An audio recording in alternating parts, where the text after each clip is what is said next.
Dear DJ Cory, sa subong nga panahon, kung dako ang dudo mo, madaog ka. Yes, madaog agad ya kung dako ang dudo mo. Tawagan lang ako sa ngalan nga 32A sang molo. Kagamoy ning ako ng istorya.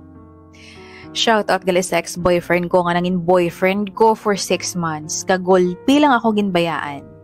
Aryo, pamatiin ni lantawani kay libakon taka. Sa una, wala ko kabalo sang rason kung nga hinali lang siya naglasay sa akon. Sobra gid ko ka clueless sa natabo.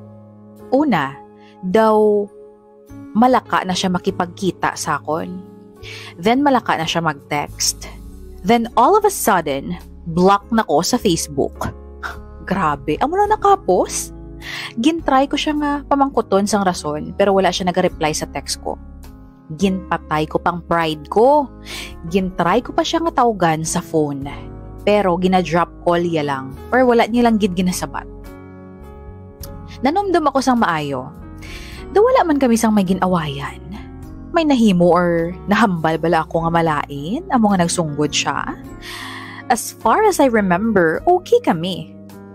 Tungod, desperada na ako nga mabalaan kung ano gid balang rason nga ginbayaan niya ako sang basta-basta lang.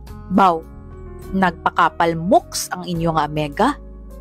Ginkaduan ko siya sa ilang balay. Nanulong ako. Amot nga ado patay luya, gid ko sa iya sang amot nga time man. Gingaan ko siya sang benefit of the doubt kay base may problema lang siya or something happened sa family niya. Amo na nga wala siya naka-communicate sa akon.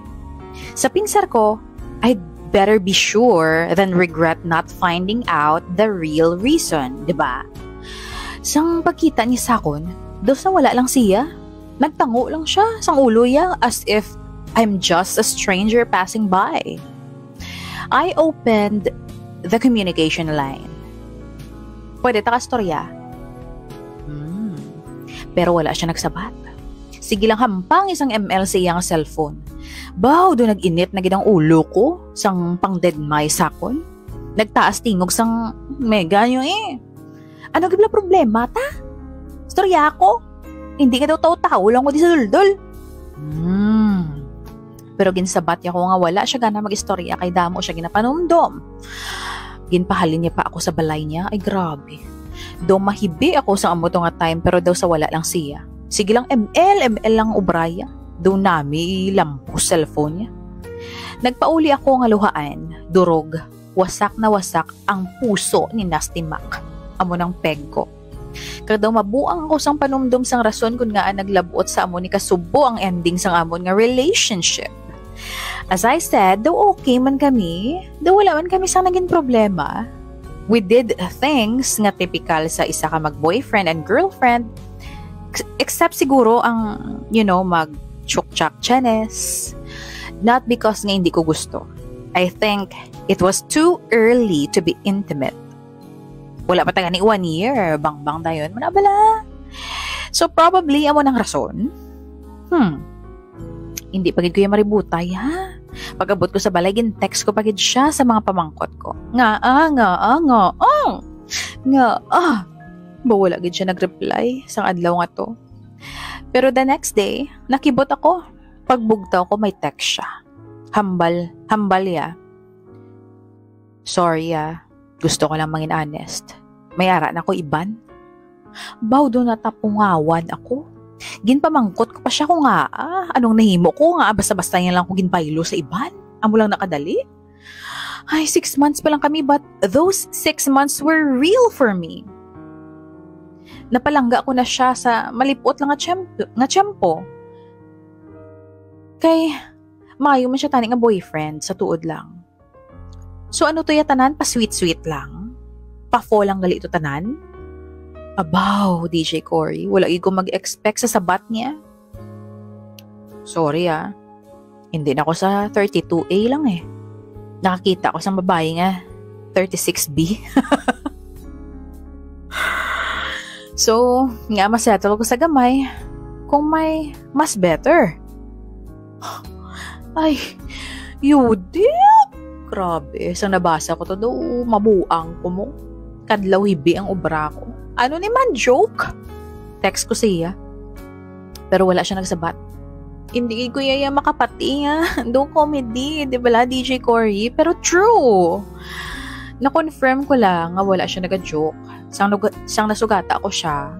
Upod ang bago niyang amiga sa isa ka mall. Ay, abaw, tako gid manguling. Dudo ng kao. Ay, grabe, nagapamuyayaw.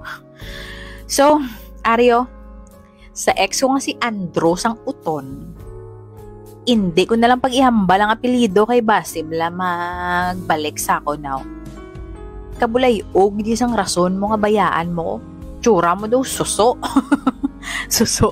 Tsura mo daw suso nga animal ka. Hindi na ako magibi, kaya hindi ka dapat ibian. Hindi ka worth uyangan sang luha. Kag every time nga madumduman ko kung paano ta kaginibian. Dumasuka ko. Dumatambling ko sang kadlaw.